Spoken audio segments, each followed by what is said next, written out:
오늘 그 찬양 가사 중에 하나님의 약속이 하늘에 펼쳐져 있다고 합니다. 오늘 수요 예배 나오신 모든 분들 하늘 한번 보시고 하늘에 펼쳐져 있는 하나님의 약속들을 가슴에 품고 돌아가시는 은혜가 있기를 주의 이름으로 축복합니다. 오늘 갈라디아서 1장 1절에서 5절 말씀 가지고 우리는 보냄을 받은 자입니다 라는 제목으로 말씀을 전하겠습니다.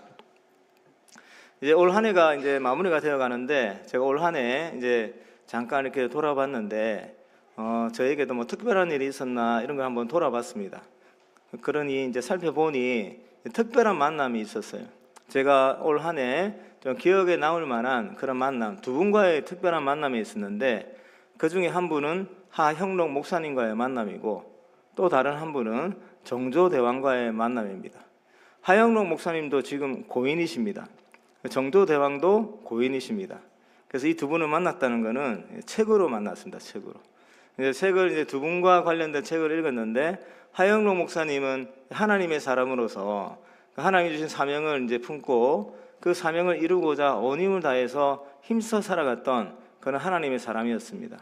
정조대왕은 예수님을 믿지 않았지만 그가 왕으로서 가진 그 사명, 그 왕이라고 하는 자리가 어떤 자리인가를 알고 그 자신의 유익을 위해서 그 왕의 자리에 앉아 있었던 그런 분이 아니라, 어떻게 하면 백성을 위하는 그런 지도자가 될까, 어떻게 하면 조선이라고 하는 나라를 더욱더 부강하고 또 부유하고 평안한 나라를 만들 수 있을까, 어떻게 하면 사람들이 차별받지 않고 더 인간답게 대우를 받고 살아갈 수 있을까라고 하는 나름대로 이상적인 국가의 어떤 상을 가지고 그런 나라를 만들기 위해서 온 힘을 기울였던 그런 왕이었습니다.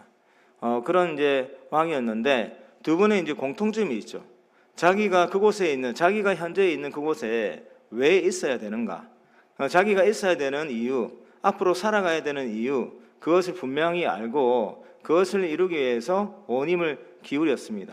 그 결과 그 사명을 위해서 살아갔던 본인 스스로의 삶에도 의미가 있고 보람을 느끼는 그런 삶을 살아갔지만, 그 두 분 자신에게 주어진 사명을 충실히 감당하는 그런 삶을 통해서 주변의 많은 사람들이 유익을 얻게 되는 그런 결과를 낳았죠. 반대로 자신이 있어야 되는 자리에서 해야 되는 역할이 있는데 그 역할을 충실하지 못했을 때는 자신뿐만 아니라 그가 그 관여하고 있는 공동체가 심각한 어려움을 맞게 되는 일도 많이 일어납니다. 정조대왕의 예를 들었지만, 그 조선시대에 우리가 정말 형편없는 왕이라고 한다면 선조를 들을 수 있죠. 선조, 임진왜란 당시의 선조, 그 연산군, 뭐 이런 왕들이 있을 때는 그 나라가 정말 피폐한 상태로 망해갔던 그런 역사들을 우리는 볼 수가 있습니다. 그래서 오늘은 우리가 이 성도로서, 하나님의 사람으로서 우리에게 주어진 사명, 이 사명이 무엇인가, 그것을 우리는 실천하며 살아가야 되는가, 그 부분에 대해서 말씀을 전하려고 합니다. 오늘 이 갈라디아서 1장에 이제 1장 1절부터 5절까지 말씀에 사도 바울이 갈라디아 지역 교회에 있는 성도들에게 인사말을 하고 있는데, 그 사도 바울이 편지를 쓰면서 항상 강조하고 있는 표현이 있는데, 자신이 사도이다라고 하는 것을 밝히는 겁니다. 갈라디아서에서도 사도라고 하는 사실을 밝히고, 에베소서 그리고 빌립보서 많은 성경에서 그 사도 바울이 서신서를 쓸 때마다 자신은 사도입니다라고 하는 그 사실을 먼저 밝히면서 시작을 합니다. 그러니까 의례적으로 편지를 쓰는 사람이 누구인가를 이렇게 밝히긴 하지만, 사도 바울은 그런 차원을 넘어서서 정말 자기가 이 사도라고 하는 직분을 어떻게 생각하고 있고 그 사도라고 하는 직분에 맞게끔 어떻게 살아왔는지를 그가 쓴 그 전체의 성경을 읽어보면 그게 적나라하게 잘 드러나 있습니다. 그래서 오늘은 이 사도 바울이 자신에게 주어진 사도라고 하는 직분을 어떻게 생각했는가, 그 부분에 대해서 먼저 살펴보겠습니다. 사도 바울이 자신을 소개할 때 사도라고 하면서 소개를 하면서 앞에 아주 긴 수식어를 적고 있어요. 오늘 1장 1절을 보시면 사도 앞에 여러 가지 표현이 나오는데, 사람으로 말미암은 것이 아니다, 그런 표현이 있죠. 사람으로 말미암은 것이 아니다. 그리고 그 직분은 누가 주셨냐면 예수 그리스도와 그 예수 그리스도를 죽은 자로부터 살려주신 하나님께로부터 위임받은, 하나님께로부터 받은 직분, 그런 직분이 바로 사도다라고 하는 사실을 밝히고 있는 겁니다. 사도 바울이 서신서를 쓸 때마다 자신이 하나님께로부터 위임받은 사도이다, 예수님께서 자신을 사도로 임명해 주셨다라고 하는 사실을 밝히는 또 이유가 있기는 합니다. 왜냐하면 이 사도 바울은 예수님께서 육체로 오셨을 때 예수를 만난 그런 사도는 아니죠.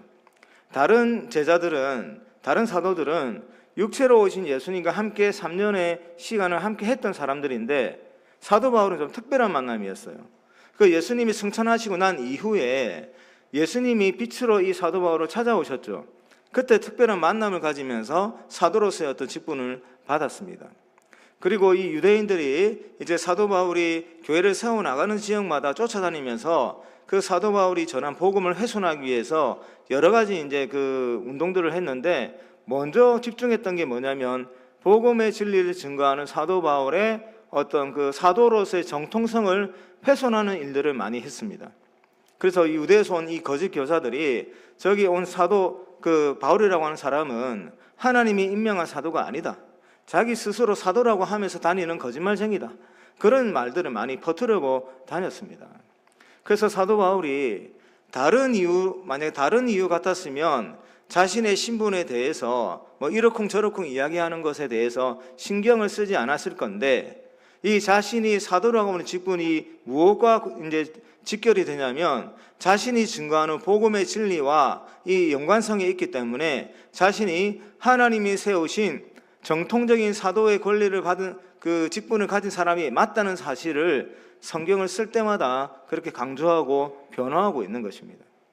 자, 그런데 이 성경을 읽어보면 사도 바울이 이 사도라고 하는 직분을 소개할 때 단순히 하나님께로부터 위임받은 사도입니다 라고 하는 사실을 언급을 할 때 단지 자신의 어떤 신분을 변호하기 위해서 강조하는 것을 넘어서서 이 사도 바울은 자신이 가지고 있는 이 직분이 얼마나 존귀한 직분인지, 이 직분이 얼마나 거룩한 직분인지, 얼마나 가치가 있는 직분인지를 자신의 목숨 바쳐서 그 직분에 합당하게 사는 모습으로 증명을 했습니다.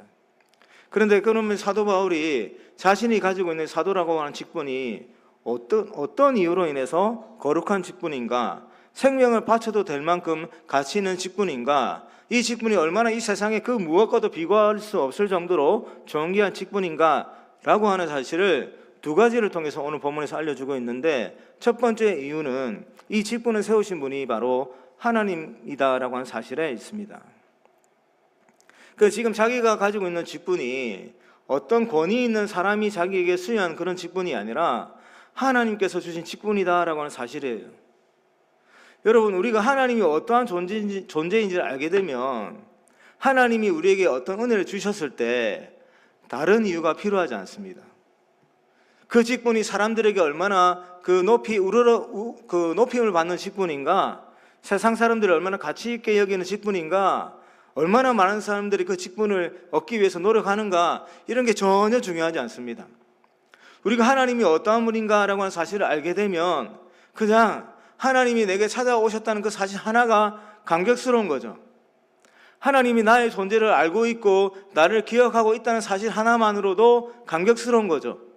그것만으로도 감격스러운데, 내게 사도라고 하는 직분을 수여하셨는데 그분이 하나님이시다, 하나님이 내게 사도라고 하는 특별한 직분을 내게 주셨다라고 하는 사실, 그 사실을 알았을 때 다른 이유와 필요 없이 그냥 감격스럽고, 이 사도라고 하는 직분이 그 어떤 세상의 직분보다도 명예롭고 가치가 있고 존귀 여김을 받는 그런 직분이다라고 하는 사실을 사도 바울이 인정하게 된 겁니다. 사랑하는 성도 여러분, 지금까지 신앙생활을 해오면서 하나님께서 우리에게 주신 어떤 선물 때문에 우리가 기쁨을 누리고 감격에 겨워하는 그런 순간도 있었지만, 정말로 여러분들이 하나님 앞에서 감격에 겨워서 눈물 흘리고 정말 하나님의 은혜에 깊이 잠겨가지고 그 감동을 받았을 때가 언제냐면 하나님이 어떤 분인지를 알았을 때입니다. 그리고 그 하나님께서 내게 찾아오셨다는 사실을 깨달았을 때입니다. 지금 내 옆에 하나님이 계시다는 사실을 느끼면서 생활할 때입니다. 저도 돌아보니 정말 하나님께 앞에 감격했을 때, 어떤 하나님이 선물 주셨을 때 감격했던 게 아니라, 그 창조주 하나님, 온 세상 만물을 다스리는 그 하나님께서 지금 나를 기억하고 계신다는 사실, 지금 나를 찾아오셔가지고 나와 함께 하고 있다는 그 사실을 깨닫게 되었을 때 엄청 울었던 그런 기억이 있습니다. 특별한 이유가 아니었어요. 그냥 그 순간 하나님 나를 찾아오셨다는 사실을 깨닫게 되었을 때, 그게 몸으로, 온 몸으로 느껴졌을 때 그냥 감격에 겨워가지고 엎어져가지고 울었던 그런 기억이 있습니다. 그때 무슨 고백이 나옵니까? 내가 도대체 어떤 존재이기에, 아무것도 아닌 존재인데 하나님은 도대체 어떤 분이시길래 이런 나를 기억하고 계셨나? 이런 나를 사랑하시나? 이런 나를 버리지 아니하시고 지금도 나를 찾아와 주셔서 나와 함께 하시나? 그런 사실에 참 많은 은혜를 받았습니다. 그래서 사도 바울이 자신이 가지고 있는 사도라고 하는 직분을 설명할 때마다 이 직분은 어떤 사람이 주신 직분이 아니라 하나님께서 주신 직분입니다. 예수님께서 주신 직분입니다. 예수를 살려주신, 죽은 자 가운데 살리신 우리의 구세주가 되시는 그 하나님께서 주신 직분입니다 라고 하는 사실을 날마다 그렇게 고백했던 것이죠. 그리고 그런 고백을 하면서 더 그 감격에 빠질 수 있는 이유는 그 앞에 나와 있는 부연 설명과도 관계가 있어요. 사람으로 말미암은 것이 아니다. 여기에는 자신이 살아온 어떤 과거의 어떤 선행들, 과거의 업적들, 자신이 가지고 있는 지혜들, 자신이 가지고 있는 배경들, 자신의 능력, 그런 걸로 인해서 절대로 얻을 수 없는 직분이 사도라고 하는 직분이다라고 하는 고백도 담겨 있는 거예요. 그러니까 자신이 세상에서 쌓은 그 모든 것을 동원해가지고 발버둥을 친다 할지라도 절대로 얻을 수 없는 직분이 이 사도라고 하는 직분이다라고 하는 사실을 사도 바울은 분명하게 믿었고, 그 사실에 감격해서 이 사도의 직분을 그 사도답게 살아가는데 온 힘을 기울였던 그런 인물이었습니다. 사랑하는 성도 여러분, 이 사도라고 하는 뜻에는 하나님께서 우리가 보냄을 받은 자입니다라고 하는 그런 뜻이 있습니다. 사도라고 하는 그 단어의 뜻이 보냄을 받은 사람이다라고 하는 뜻이 있습니다. 근데 우리는 먼저 하나님께 부름을 받은 사람들이죠. 하나님이 우리를 하나님의 백성으로 지명하셨고 하나님의 품으로 부름을 받은 존재입니다. 근데 하나님이 우리를 하나님의 자녀로 불러주셨을 때는 하나님이 우리를 다시금 세상 가운데 보내기 위해서 우리를 부르신 거죠. 그래서 이 사도라고 하는 직분은 내가 지금 있는 이곳에 하나님께서 나를 보내신 그런 의미를 분명하게 기억하고 있다라고 하는 뜻입니다.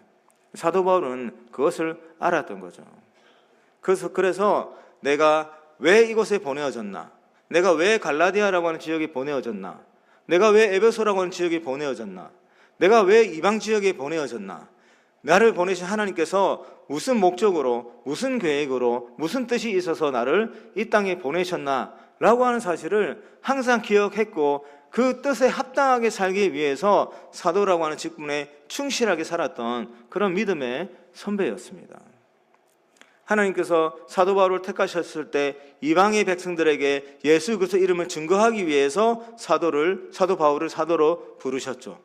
이 바울이 그 사실을 분명하게 인정했던 겁니다. 그래서 하나님의 은혜를 체험한 순간부터 나는 사도다, 나는 하나님께서 이방의 백성들에게 예수를 전하기 위해서 보냄을 받은 자다라고 하는 사실을 항상 기억하면서 그에 합당한 삶을 살아갔던 그런 사람이 사도 바울이었던 거죠. 사랑하는 성도 여러분, 우리도 하나님께 부르심을 받은 존재들이고, 우리도 지금 이 세상 가운데 지금 남아있는 것은 하나님께서 우리를 지금 천국으로 바로 인도하지 아니하시고 이 땅 가운데 아직까지 살아가도록 우리를 여기 두신 것은 하나님이 우리를 세상에 보내신 겁니다. 우리는 보냄을 받은 자입니다.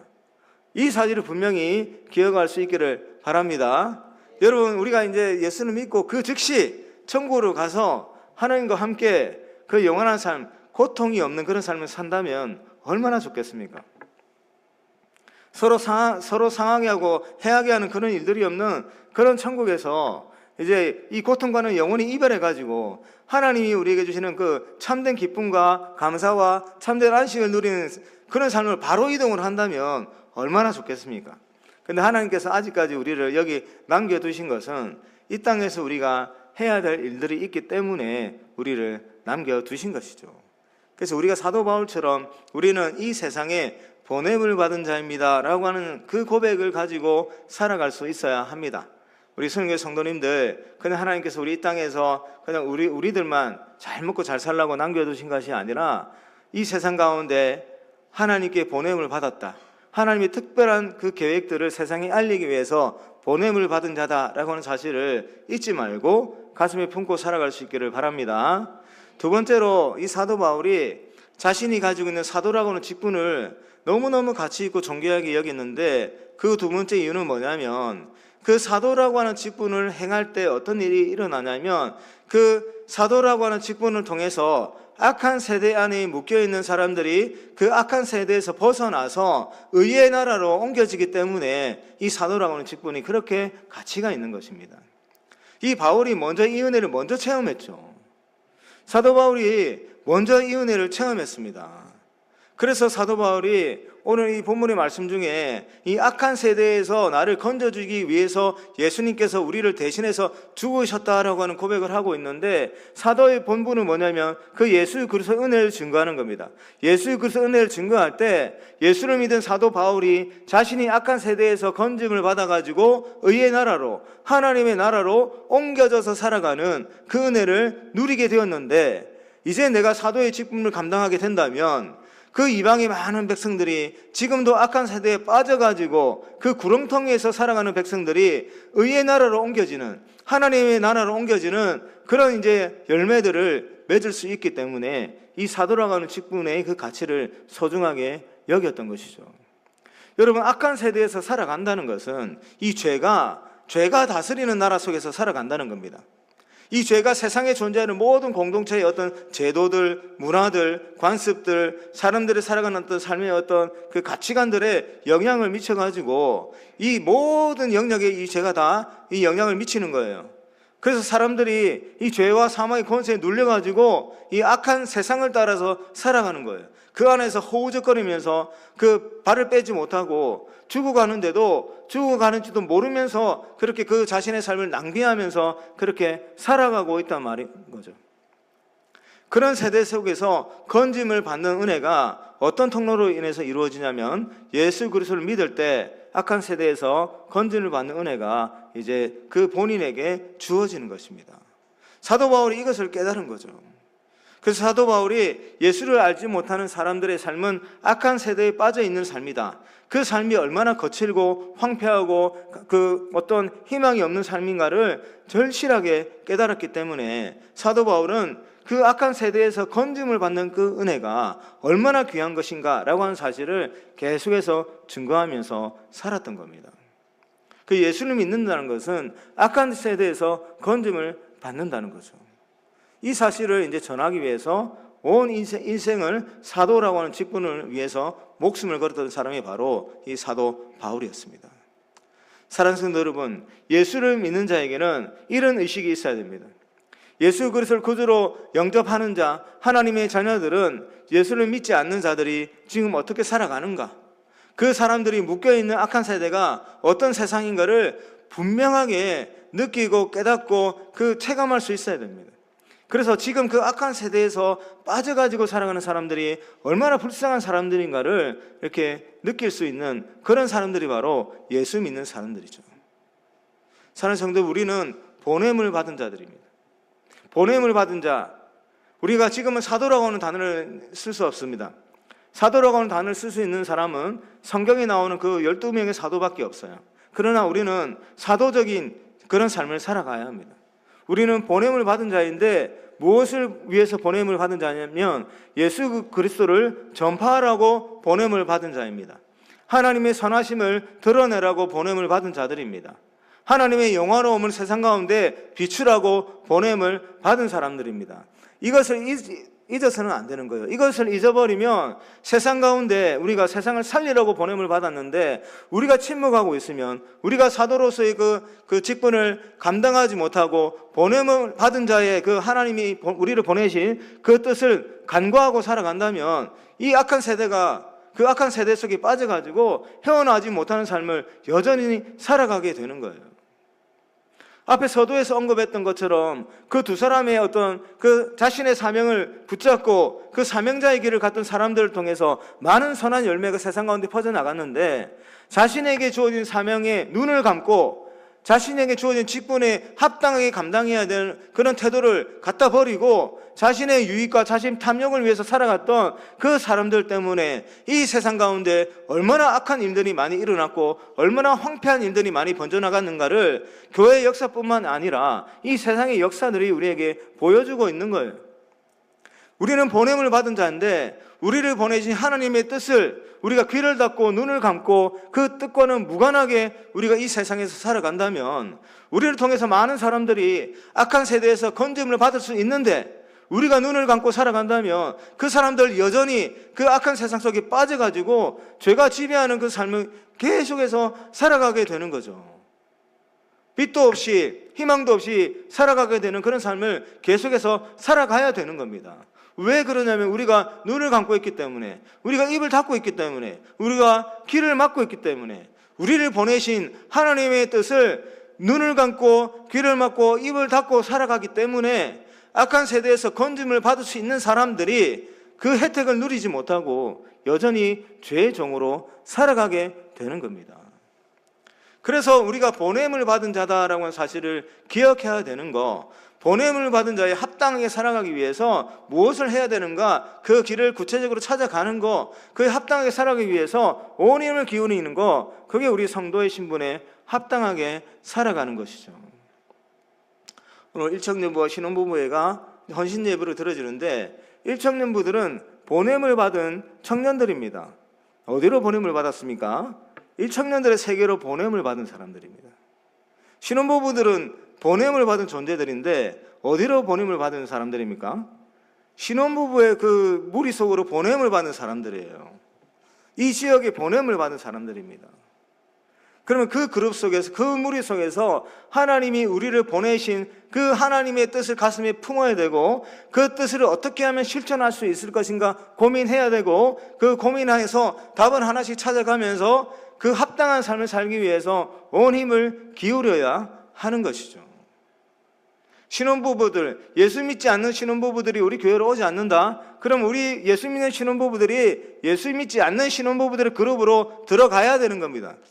그게 보냄받은 자의 삶입니다. 우리 청년들이 이 구약 속으로 세상의 청년들이 들어오지 않는다? 우리 청년들이 세상 속으로 들어가야 합니다. 우리 이제 그 성인들이, 작년 성도들이 교회에 있는데 세상의 사람들이 우리 속으로 들어오지 않는다? 우리가 세상 속으로 보냄받은 자들이기 때문에 그들의 무리 속으로 들어가야 합니다. 그런데 왜 안 들어가냐면 불편하기 때문에 그렇습니다. 우리가 그들 속으로 들어갈 때 우리가 소수가 되거든요. 소수가. 이제 우리는 이 교회가 벌써 몇십 년의 역사가 이제 흘러 지나왔기 때문에 우리 교회 문화라고 하는 게 있습니다. 교회 문화. 그래서 이 교회 안에 들어오면 이제 편하죠. 어린 시절부터 이제 교회 속에서 자라나신 분들은 더 이 교회 문화에 익숙해져 있죠. 세상 사람들 만나는 게 더 불편하고, 세상으로 들어갈 때 우리가 소수가 되면 훨씬 더 불편한 거예요. 그런데 반대로 생각해 보십시오. 세상의 사람들은 우리와 전혀 다른 문화 속에서 살아갔는데 이 교회로 들어오면 하나부터 열까지 다 불편합니다. 예배 시간에 누군가가 질문을 할 때 이걸 네라고 대답해야 될지 아멘이라고 대답해야 될지 그것도 막 이 고민이 되는 거예요. 저도 그랬거든요. 처음에 결혼식 할 때, 제가 결혼식 할 때 교회 몇 달을 안 다니고 이제 그 교회에서 결혼을 했는데 주례 목사님이 그 서약할 때 물어보면 네라고 대답을 해야 될지 아멘이라고 대답해야 될지 몰라가지고 제가 그 결혼식 하기 전에 제 아내에게 물어봤습니다. 네라고 해야 되냐, 그 아멘이라고 해야 되냐. 그런 것도 불편하더라고요. 그런데 하물며 이제 예수 믿지 않는 사람들이 이곳으로 들어올 때 불편한 것들이 한두 가지가 아니겠죠. 그래 불편해서 이제 못 들어오는데, 그러면 이 벽을, 이 중간에 있는 이 벽을 누가 먼저 건너뛰어야 되겠습니까? 우리가 그 사람들을 건져내려면 그 사람들과 만나야 되고 그 사람들과 교제를 해야 예수를 증거하고 하나님의 나라에 대해서 이야기를 하고 하나님의 선하심을 드러낼 수 있을 텐데, 그런 어떤 가까운 교제를 할 수가 없는 이 벽이 있는데, 그러면 누가 이 벽을 뛰어넘어야 되냐면 그 가치를 아는, 사도의 직분이 어떤 가치가 있는지를 아는 성도들이 먼저 그 벽을 뛰어넘는 그 시도를 해야 되는 거죠. 우리가 보냄을 받은 자들이기 때문에 그렇습니다. 그래서 사랑하는 성도 여러분, 우리 청년과 신혼부부 여러분, 우리가 뛰어넘지 않으면 편안하긴 해요. 편안하긴 합니다. 우리끼리 있으면 편안합니다. 하나님이 이야기를 하는 것도 편안하고, 교회 안에서 있는 이야기하는 것도 편안하고, 우리끼리 있으면 편안해요. 그러나 보냄을 받은 자로서의 사명을 감당하려면 우리는 보내져야 합니다. 하나님이 우리가 가기를 원하시는 곳으로 들어가야 합니다. 그래서 주변을 살펴서 믿지 않는 신혼부부들 그룹이 있다. 그룹을 지어서 3명, 4명 짝을 지어서 들어가 보시기 바랍니다. 우리 청년들, 세상에 존재하는 청년들의 그래도 좀 의미 있고 건강한 어떤 그룹들이 있다면 우리 성인교회 일청년들이 또 짝을 지어가지고 한번 들어가서 그들과 함께 봉사하고 함께 교제하면서 그들과 접촉해 보시는 그런 은혜를 한번 누려보시길 바랍니다. 그렇게 하지 않고 들어오기를 기다리면 우리도 힘든데 그분들이 들어오는 거 더 힘들죠. 얼마나 힘든지 모릅니다. 여러분, 제가 처음에 교회 다닐 때 일요일을 어떻게 포기하지라고 하는 생각이 있어요. 일요일. 우리는 당연한데 직장인들은 이거는 목숨과도 같은 거죠. 쉬운 문제가 아닙니다, 여러분. 우리는 쉽게 생각하지만 예수 믿지 않는 사람들이 교회를 가야 된다라고 생각을 했을 때, 고민을 할 때 몇 가지를 생각을 하게 되지 않습니까? 제일 먼저 떠오르는 게 헌금이고 일요일입니다. 일요일에 쉬든지 그 취미생활을 해야 되는데 이거 어떻게 포기를 합니까? 이런 엄청난 문화의 벽을 뛰어넘어야 들어올 수 있는 건데, 그러니 이 벽을 누가 먼저 뛰어넘어야 되겠습니까? 예수 믿는 성도들이 먼저 그 벽을 뛰어넘어야 하는 것이죠. 이제 우리가 생각을 좀 바꿔야 될 때입니다. 예전에 우리 믿지 않는 사람들과 믿는 사람들의 교제가 활발히 일어나던 80년대나 90년대는 그런 교제가 자연스럽게 일어났기 때문에 교회를 모시고 오는 게 수월했지만, 지금은 이 서로 간의 문화의 간격이 엄청나게 많이 벌어져 있습니다. 완전히 다른 나라 사람들과 같은 수준의 그런 문화의 벽이 있는 것인데, 그 벽을 뛰어넘으려면 먼저 우리 성도들이 나는 보냄을 받은 자다라고 하는 사실을 기억하고, 성도들과의 모임이 힘쓸 뿐만 아니라 이제 성도들이 아닌 이방 세계에 흩어지는 데도 우리가 힘써야 하는 것입니다. 사랑하는 성도 여러분, 오늘 이 사도 바울이 고백했던 나는 하나님이 세우신 사도입니다, 나는 하나님이 세우신 보냄을 받은 자입니다 라고 하는 이 사실을 우리가 모두가 다 가슴에 새길 수 있기를 바랍니다. 그리고 내가 어디로 보내졌는지 관심을 가지고 우리가 가야 할 것들을 찾아볼 수 있기를 바라고, 그 가야 할 것들로 우리가 예수의 복음을 들고 나가서 주의 선하심과 하나님의 영광을 드러내며 살아갈 수 있기를 주의 이름으로 축복합니다.